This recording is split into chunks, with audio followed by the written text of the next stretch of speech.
Let me tell you a story from the past. When I say the past, I mean back in the 90s. It's Uncle Jonah here again with another beer review. And you might have noticed in the last one, I've cut my hair a bit and I cut the old beard back. We're in British summertime now, so get used to it. Now, back in the 90s, I would even say the late 80s, there were three different types of stout that you could buy in pubs. And it generally depended on what type of pub it was. Um, there was Guinness, which you can now get more or less anywhere. Or can you?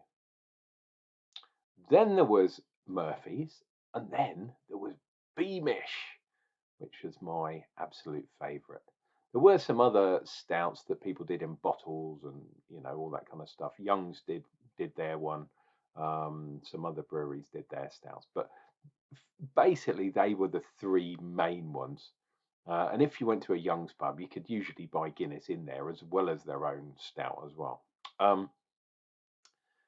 Then something happened. Guinness kind of took off. For some reason, people decided Guinness was the one. And now you could get Guinness in every pub.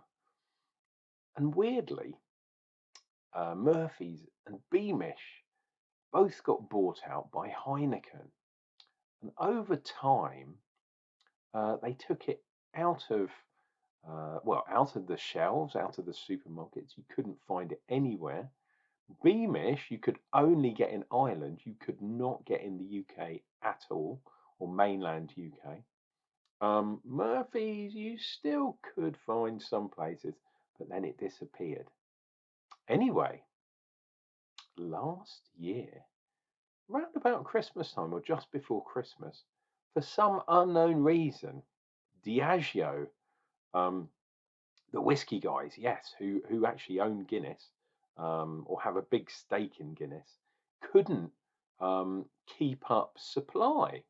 So lots of other people kind of went, wait a minute, they're having real problems. We'll start brewing our own stouts. And we're thinking of things like the Brewdog, the Black Heart one, and Conor McGregor and his forged one, which I think is really good. You can get it in Asda. I don't know. I haven't seen it in pubs, but you can definitely get it reasonably easily. However, what you couldn't get is the Heineken version. You couldn't find Beamish, my personal favourite, as I said already, or Murphy's anywhere. But they have now relented and they're starting to come back. I really, really want to find somewhere that does Beamish on draft. That would be amazing, or cans even. And I'm talking about, obviously, where I live. I don't want to travel all the way to Ireland, although I probably would do just for a nice pint. But I would much prefer to buy those types of things local to me. Anyway, very long preamble, but I was in the supermarket the other day, and what did I see? I saw a 4-pack of this bad boy. Okay, it's not Beamish, it's not my favourite, and it looks different. It's definitely, see that crest sort of, I don't know, it gave me a kind of Germanic feel, which was weird. It doesn't look Irish to me, apart from the name, Murphy's. But yes, this is now available through one of the biggest, well, it is the biggest supermarket, Tesco's in the UK, at 4%. Oh, and it says alcohol and health. I don't want to do too much about this, but this is the Heineken version. The reason I don't want to tip this bad boy is it has a widget in this bad boy, in this draft Irish dry stout. Got to be real careful. But I will do my best to pour one of these things. I have my unbranded glass because other things are available. I've got plenty of Guinness glasses. Everyone has, legally bought or otherwise. Right, let's see. See the smoke there rising. And you know, I probably left it too long, but you know, you are supposed to chuck it upside down, get that upside down snowstorm, all that kind of jazz. Get one of those nitro blaster things going on. But look at that. That, to me, looks proper. Get a picture while it's still in its formation thing. Anyway, really, really looking forward to this. I have to say, this is not, you know, it's not there yet. It's still rising. It's still, yeah, look, there you go, focusing on there. Look at that. The bubbles. They're micro bubbles. They're tiny because they are nitrogen bubbles. That is why you're forming this unbelievably thick finger of head. Okay, look at these. There's some bubbles there, but that's probably my pour more than anything else.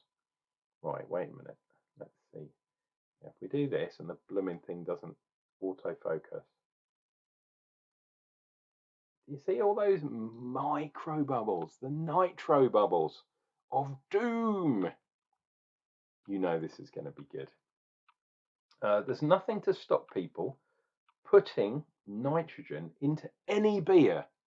It's a gimmick, really. Guinness started it, but it forms this very thick cap which protects your beer. It really does protect your beer. And nitrogen, they inject nitrogen into lots of products like crisps and things because they want to stabilize the shelf life. But with something like a Guinness, or in this case a Murphy's, you can pull this beer, set it on the side, leave it, it is protected. I know people, back in the day, I used to drink in some ropey pubs, but some people would put a cigarette on their top, so people wouldn't drink their beer, like not a lit one, but a finished one, and they put it on, and it would just sit on the top, and then they just lift it out and drink because it didn't actually contact the beer itself. How nuts is that? But it's a really good way of protecting your beer, which is fantastic. That's probably not why they did it in the first place, because it makes it creamy as well, and it does affect the taste. But there are some weird things that people do just because of this cap.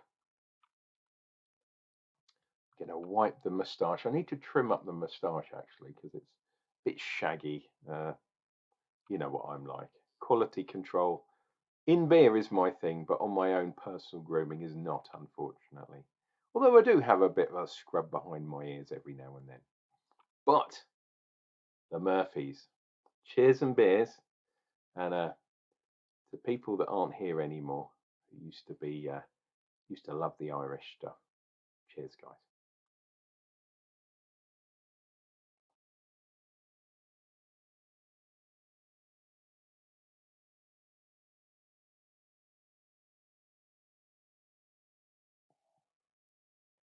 Oh, first drink of the evening.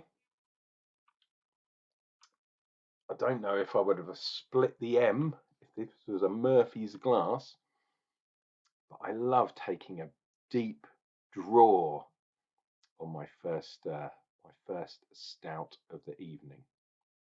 Absolutely gorgeous. Oh, I'll tell you what, worthy of mention, Anspach Hobday London Black, a relative newcomer to the stout market. I've had their London Black stout. It's a London stout, obviously not an Irish stout, but it's on nitrogen. That is a fantastic beer as well. I met Paul Anspach, actually, the brewer, at an event last October, I think it was, and he was saying that their London Black was really, really taken off. And I don't live in London. I live in Kent, oh, down by the seaside. And I've got a pub within walking distance, stumbling home distance, no doubt, that does London Black on nitrogen. Um, it's a bar that does charge a little bit more through the nose. Um, you know who you are. I'm not going to mention names, but that stout is really good.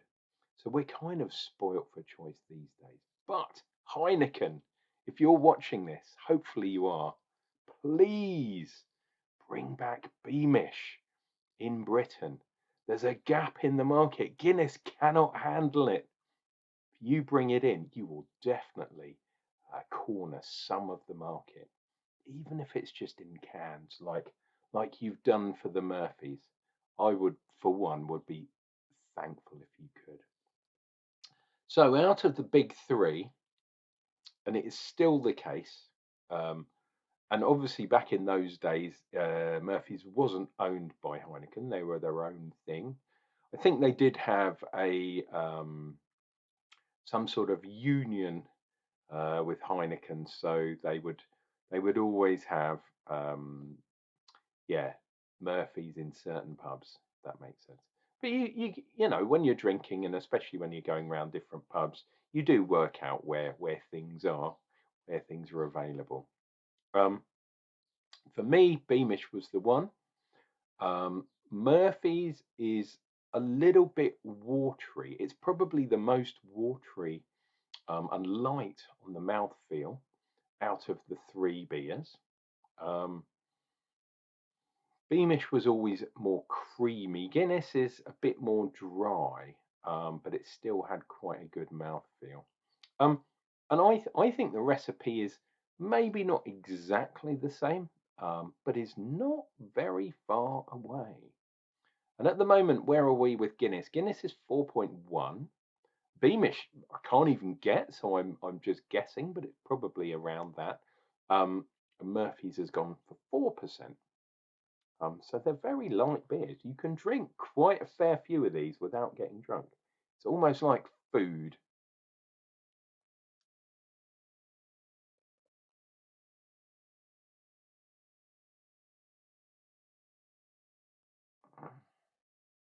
Oh, you can tell I love stouts because that's only the second, my second draw on this bad boy, and that's all that's left. And this was quite a big can. I know it had the nitro in, so this is probably not a 500. Oh, it's a 440 can. So it's bigger than a normal 440 can, but some of it is because it's got that widget in it, which in this case I think is a little like ping pong ball. It's like magic. It's somehow filled um, with nitrogen that they drop in just before they put the canning line on the top, the seamer, if you like, for shutting the can off. But I believe the whole system is contained within a nitrogen rich environment anyway. So it's not compressed. Um, really, really interesting. And it's at a really cool temperature. That's the other way they can ensure that no gases, they don't want air, basically. If a little bit of CO2 gets in there, it's not the end of the world. Um, but yeah, nitrogen. Chemistry is absolutely fantastic, isn't it? And for the brewing industry, if you're a chemist or if you have a degree in chemistry, why not look into being a brewer or yeah, have a yeast lab or something like that? Be absolutely brilliant. Anyway, I'm going to finish this bad boy off because I'm waxing lyrical because I love Nitro Stout.